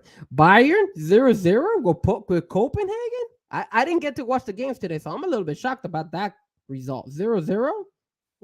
I don't think if I'm not mistaken, I don't think a lot of the starters played that game, but don't quote me on that one. Ooh. Of course, Nicholas's team right there, Real Madrid beating Napoli 4-2. Getting the job done. Braga tying with Union Berlin. Yes, let's go, Union Berlin 1-1. No, you're right. No, Bayern Munich had everybody, bro. Kimmich, Coman, Mueller, Kane, Neuer, Goretzka. Shocker right there. Davies. Real Sociedad tied 0-0 with Salzburg. Of course, Chad. I mean, wow, 6-0 today against Lens, bro. And Lens is a strong team. Lens is that's where Machado plays, the Colombian, bro. Yeah, Lens is not a bad team. Dude, look, man, I hate Well, I don't hate Arsenal. Hate is such a bad word. I'm not a big fan. Arsenal's a good team, bro. But Arsenal, hey man, respect. I have to give Arsenal respect. They have a strong midfield with Havertz, Rice, and Odegaard. Wait. Who scored for Arsenal in today's game? Did Gabriel Jesus score? Saka, Jesus, Martellini, Odegaard, Havertz. All scored, bro. Even Jorginho, sir. Yeah, but it was a penalty. It was a penalty. He scored with a penalty. Saka, come on, man. Jesus. I'm not gonna lie to you. My favorite player in Arsenal is Odegaard because of Real Madrid. But aside from that, you're welcome, Arsenal, that Real Madrid handed a great midfielder like. Well, you want to know something? You're welcome, Arsenal, that we handed you guys Havertz. How about that, Arsenal? But yes, I am one to say that Havertz should not have left Chelsea. But that's just me. That's just my pick. And of course, the last game that we saw, obviously, was Benfica and Inter tying 3-3. So I'm a little bit surprised about that, man. I thought Inter could have won that game instead of Benfica tying them. So that's a little bit disappointing. Who scored in that Berlin? I mean that Braga versus. Union Berlin one. Yeah, That because was your boy Boha plays there. Boha. Boha. Union Berlin was Golson. Golson? Oh wow, he's in this team. Golson's interesting. Golson scored for Union Berlin. I like Union Berlin guys because Union Berlin is like like an underdog story. If you go on YouTube, they have like a an actual documentary of Union Berlin. It's really really good. I'll look it out next time we go on. I'll definitely share with you guys the name of it. I forgot what it is, but dude, they just made a amazing like the way they came up again, it's ridiculous. It's crazy. But going back now to the standings, overall in general, we have Group A. Bayern is still up there. Copenhagen is now in a dogfight with Galatasaray. Look at Man U, So dead. crazy, The man. the So frauds in crazy. fourth place, getting a those frauds, bro. I love those frauds. Catch us at the Europa League, sir. What? How about that? How about that? You're not even in Europa. Galatasaray is. Oh my God! No, no. Catch us at the Europa Conference League Championship, sir. What about that? All right. Let my Man United fans out there, bro. Go Man U, baby. I don't even think they're gonna make that. Arsenal on top in Group B. PSV's in second. Lens is there. Sevilla dead last. Wow, Sevilla dead last. Real Madrid number one, dominating with Napoli second. Braga third. Real Sociedad and Inter tied 11-11. Interesting. Everybody. Atletico Madrid and Lazio 11-10. Then you got Feyenoord and Celtic. Dortmund and PSG head table, but watch out for Newcastle. They're only 2 points behind, and so is Milan. So that's a good group. Man City dominating that group 15. Lipsby is 9. Young Boys in 4 with 4 points, and then I don't even know how to pronounce that team, but Cervena is in dead last with 1 in that group, and then of course the last group, Barcelona's on top with a dogfight between Porto and Shakhtar with 9 points each. And man, poor Antwerp, they have 0 points. I think that's the only team in Champions League right now with 0 points. Yeah, they literally have no points. Wow, that's tough. But hey, they made it to the Champions League, so they get dished out a lot of money, man. So that's good for them. True. All right, guys, but one last thing before we head out now. And of course, we wanted to bring it up. Now, Nick, don't blame me for this. I know you're going to get mad at me. I'm sorry. This was the only freaking picture I could get, and it sucks. But I'm sorry. I have to do this. If you're a fan of Argentina, Memo, where you at, Memo? Welcome me later, I guess. Here it is, ladies and gentlemen. Ignore the Oh God! Out of all pictures, man. ignore that guy. Oh wait, hold on. Chad says, Havertz has 3 goals across all competitions, not worth 60 million, but he did get the game winner against Brentford. I saw that, bro. He had that header. I saw that when he scored that header. I was like, God damn it! That's why I didn't want him to leave Chelsea. I don't. No, we'll talk about it later, Chad. We'll talk about it later. And then also, Chad wrote, Odegaard gave Jorginho the penalty. Oh, I mean, Jorginho's always been a good penalty taker. Yeah. So except for when he goes and he plays for Italy. So the reason I wanted to bring up this particular table here is because next Thursday is the Copa America, and Copa America is being held here in the United States. Last week we announced it. The final's gonna be here in Miami, Florida. I'm gonna try to see if I could get tickets to this, but you have the pods. They announced the pods. So unfortunately, this was the only person who was I was able to find. Roy Namer, a shout out to him. He's a big media guy for Argentina. That's why he's posting up, of course, an Argentinian picture. But they put the pods. So if you look at the top one, pod A is Argentina, Brazil, United States, and Mexico. So that means that those are the top 4 teams in the 4 groups that they're gonna make. The pod B is gonna be who's gonna be in second position in each group. So you have Uruguay, Colombia, Ecuador, and Peru. Pod C is Chile, Venezuela, Panama, Jamaica. Pod D is Paraguay, Bolivia. Canada and Trinidad and Tobago are going to be playing, I believe, sometime over the weekend, if I'm not mistaken.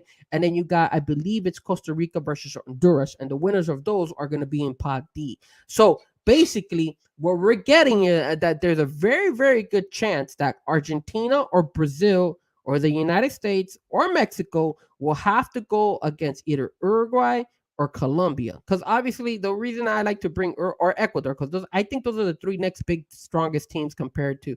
Well, if I'm gonna rank them, Nick, I honestly feel Argentina's number one. I personally think Uruguay and Colombia are neck and neck for second and third, and then Brazil's fourth. I think right now Brazil's fourth. I don't see the United States up there. I think the United States is probably the fifth or sixth best team in this. I mean, I wouldn't even be surprised if even Chile might be even better than the United States. I just don't believe on those. I know I know the Americans are gonna hate me. I apologize. I am American. I love America, but I think the Americans are fraud, and it's not because of the players. It's because of the damn coach. You get rid of that guy out of here. Even Jesse Marsh came out saying, "Look, the United States has not delivered in big games," and that's exactly correct. That's why the United States are never going to win anything as long as they have that stupid coach. They need to get rid of him. They need to bring. I'd rather have Jesse Marsh. Bring somebody else, man. It's just disgusting, man. And I'm telling you right now, I have the feeling the United States is going to get burned, bro. I feel the United States is going to bring Josie. I don't care who you bring. I mean, for the love of God, bring Thierry Henry. I'd rather have Thierry Henry as a coach, man. There was a point in time where they were talking about this. How in the world do you still have that guy? So what we're gonna do. What I'm gonna try to see if I could find like a simulator that will allow us to pick and choose, because remember, the drawing is next Thursday. I believe, don't quote me on this, I believe it's either at 7:00 at night or 7:00 in the morning. I don't know. I have been keeping an eye on it, but but as you can tell, it does say the draw takes place on December 7th in Miami. So on Thursday of next week, we'll find out what are the groups. Nick, your opinion, man. Who do you see as the favorite to win the Copa America? And number two, of course, because you and me are Colombian and we're Americans. So let's not. What do you think we're going to get from Colombia, and what do you think we're going to get from the United States in this tournament? Well, if we look back, last time Copa America was held in the USA, it was back in 2016. And if I'm not mistaken, Colombia finished in third place in that tournament. Obviously, Chile finished in first and Argentina finished in second. Do I see... And actually, the United States finished in fourth because we had beaten Colombia beat the United States 1-0 in that third place game. Who was that? Who was the coach of the United States? I'll look it up while you're looking. Who do I think is the favorites? I mean, man, I'm not gonna lie to you. Unfortunately, Argentina's playing good football, man. They're playing good football. They're the reigning champs. You just can't you can't say no that they're not the favorites right now. I think, teams like Uruguay has been playing some collective football. I think obviously United States, they have their moments. Mexico's okay. Canada, you never know. Maybe Canada could be a sleeper if they pull it out against Trinidad, which I think they will. But honestly, right now, I don't see Argentina not being the favorite. I see them being the favorite. And Brazil right now, Brazil's in a weird situation, and I don't even know what's going on with their coaching thing, because I thought they were having deep negotiations already with Carlo Ancelotti, but apparently now Real Madrid's trying to extend his contract. But I thought Real Madrid was going after Xabi Alonso, the coach of Bayern Leverkusen. So it's just been weird for that country, and Neymar's not in there now. I don't even think Neymar is going to be playing in this Copa America. I mean, he's out for like about 6 months, and then it's going to take him like 3 more months for him to, get back into shape. So overall, I still give Argentina the favorite. I do believe if Colombia can find their number 9, then they would be the second strongest team, in my opinion. Wow. In my opinion. And then comes Uruguay. And then probably fourth will probably be be the United States. They're very talented, young group of guys, very hungry. Hey man, and they're playing in their own soil, man. So they got a lot of That's a they good have a point. big chip on their shoulder. And so, you just gotta remember this isn't just a United States thing. This is also a Mexican host and a Canada host. Am I or is it just United States? No, I you think know it's what? Yeah, yeah, it's all three of them. But you know what? Thinking about that, that's kind of like a diss to Canada because they should have automatically qualified because they are hosting along with Mexico and the United States. So if they were some way somehow to lose, which I highly doubted against Trinidad and Tobago, that would be a diss for Canada because then they wouldn't have anything to help them prepare for the World Cup. I did look up that 2016 squad and check this out. Look at who we had back in the day. The coach was Jurgen Klinsmann for the United States squad, and then for Colombia it was Carlos Quiroz was the I believe he the coach. I think Nah, he was. it was Jose Beckerman, and I believe the one who scored the That's goal in right. the third Right. place team was Carlos Baca. I think he scored the goal. So That's the the one. so the squad for Colombia on that game was David Ospina, Frank Fabra, Christian Zapata, Jason Murillo, Santiago Arias, Guillermo Celis, Daniel Torres, James Rodriguez, Erwin Cardona, Juan Cuadrado, and Carlos Baca. On the United States side, it was Tim Howard, Michael Orozco, Matt Besler, uh, Jeff Cameron, DeAndre Yedlin, yes, the Inter Miami guy, Giassi Zardes, Oh, excuse me, Jermaine Jones, Michael Bradley, Alejandro Bedoya, Michael Bradley. Oh my God. our classic Clint Dempsey, and Bobby Wood, and United Bobby States. Wood. Oh my lord. So I mean, they had Jurgen Klinsmann as their coach. So there's a reason why they finished fourth place. Probably because they had a decent coach. I always thought Jurgen Klinsmann was a decent coach. I still think he's better than Berhalter. So to kind of inform you of what I think about the Copa America, I honestly feel Argentina is the favorite. Yes, they are the favorite. They're the defending champions of the Copa America. They're also the defending champions of the World Cup. In order for you to not have them as the favorite, you got to beat them. So number one, them. Number two, I honestly feel it's a toss up between Uruguay and Colombia. I think Uruguay right now is stronger than Colombia, but I think if Colombia, like you said, can find a number 9, I agree. So I have, as of right now, I have Argentina, Uruguay second, Colombia third. Now that fourth team, it's a I toss mean, up.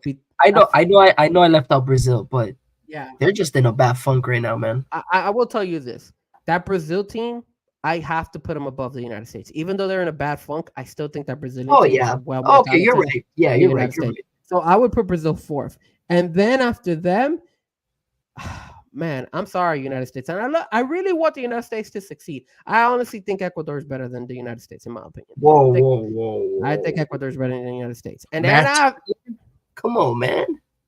I just think Ecuador is a better team than the United States right now. And then I would probably put the United States the sixth best team in this tournament. Will the Okay. United States show up? They are playing home turf. They're in home soil, so they have a lot to prove. They have a lot that they have to basically show the fans because if they fall short, if they don't even make it out of the group stage, watch That's out. And if the United States, let's say the pod, like look at the pods, if for some strange reason the United States gets Colombia or Uruguay as number 2 on that group, and then you stick in Ecuador or Chile, that's tough.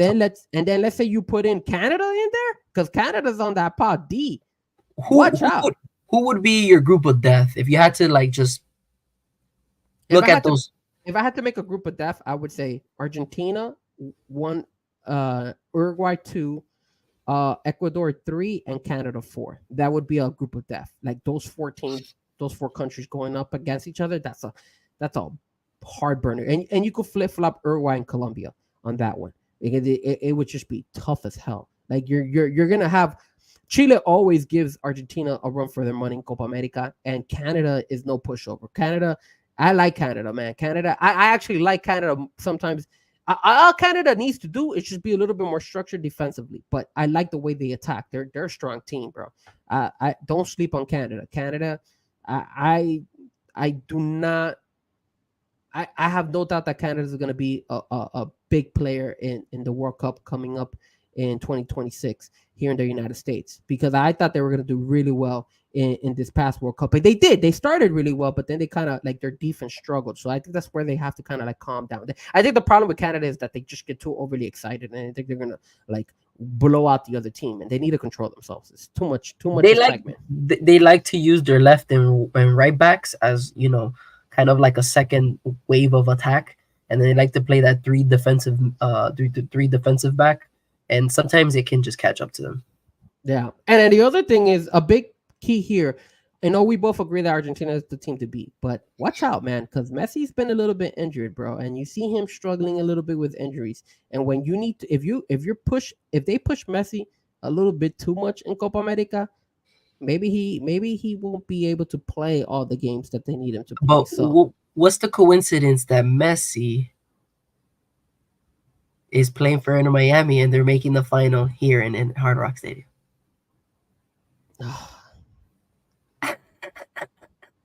Don't start with these controversial like everything's already planned, because you're gonna ruin the fun out of this. Because obviously, Messi is gonna make it to the final because it's in Miami. He's playing for Inter Miami. I hope that doesn't happen, but that I wouldn't be surprised.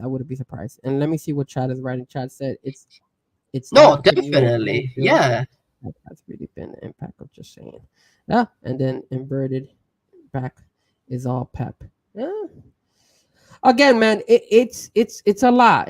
There's a lot of things to think about this Copa America. It's a very interesting tournament. I think it's a good prep for the United States. This is my last say before we go, because I know our time is up. I hope the United States. Personally, Nick, you really want to know the truth? I hope the United States gets destroyed in Copa America. I hope not, man. I hope not. And I'm going to tell you why. I want them to fire Greg Berhalter. I hope that they do really bad. That way they could get rid of him. And then once they get rid of him, I think the United States will do better. I hope that happens. I hope the United States loses. That way they could get rid of that coach. I do not believe in this coach. I believe on the players. But in order for you to be a successful team, you need to have coaching. And they don't have the right coach. That's the only reason I am upset at the United States, because they had the opportunity to bring a better coach. They brought his sorry ass back. It just felt so. They could have hired anybody else, and they still bring that same loser. And that's what pisses me off. But with that being said, Nick, I think our time is up. I want to go ahead and thank everybody who joined us for the show. Today we ran a little bit longer than expected. We didn't have a guest this week. We're going to try to see if we can get somebody next week. If you guys want to join and be one of our special guests, just let me know. Either you could DM me, hit me up on all social media platforms, on Fresco Music, on Twitter, on Facebook, on Instagram, on TikTok, any of those. And guys, don't forget to hit that like and hit that subscribe. Don't forget to share the stream with all your friends and family. Nick, talk to me, man. Do I have a quote today? Let me know, sir. Let's just say we'll close it out with just it's very simple, it's very short. J. Cole said it best. You just gotta love yours, man. You gotta love, everything, the journey that you're going through, the path that you have to take in life. And as long as you love yourself, you love your life, hey, the sky's the limit, man. I love it, bro. I love it. Yes. Love yourself. Love your other half. Love everybody. Love is a special word. And love is something that we lack a lot in this world, unfortunately. But I will say this. I love you, bro. Love you too, man. I'm happy to be here. I love the chat. Thank you so much, Chad. Thank you for showing us love. No doubt. Thank you guys for coming in and stopping by, and also giving us your take on our topics throughout the night. Sean, you also came by as well. I hope I'm not missing anybody else. I don't think I saw anybody. Oh, King Mahi Carlos. Yes, shout out to King Mahi. King, I might bring you back, man.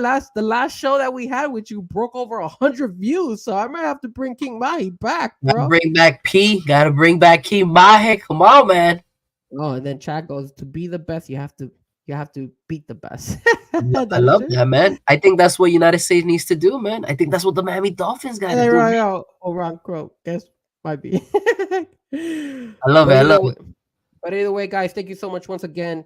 Let me talk to you. Episode 6 in the books. We will see you next week, Wednesday, 8 o'clock. In the meantime, thank you once again.